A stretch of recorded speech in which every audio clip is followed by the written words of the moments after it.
Ayan guys, nagdinner yung mga pasero ko. Pagbaba nila, binigyan ako ng sobre. Wait lang ha.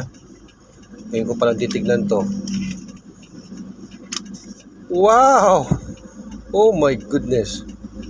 Oh my goodness. Shocking. Thank you Lord. Salamat po. Yun guys, hanapin natin ngayon yung kasi kanina may namalimos, mga nangangalkal ng basura. So binigyan ko kanina, wala akong bigyan ko ng 50 pesos.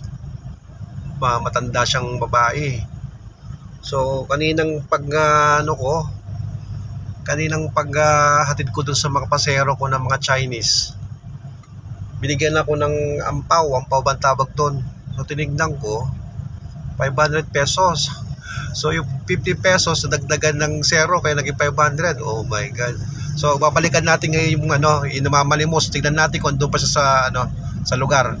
Dadagdagan natin yung bibigay natin sa kanya. Ay, salamat sa Diyos po. Ayan guys, titignan natin kung andito pa yung yung namamalimos kanina na babae na matanda. Dito siya kanina habang kumakain ako kanina. So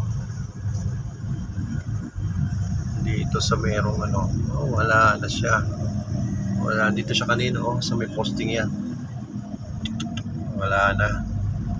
Oh guys, grabe kumilos si Lord. Alam mo yon, napakabilis ng good karma nang balik sa'yo. Alam mo yung nagbigay ka lang ng 50 pesos doon sa pulubi, bumalik sa'yo 500. Although kahit na maliit lang na itong 500 to, pero 500 is 500 pa rin. So salamat sa Diyos at alam mo ang grasya hindi mo expect.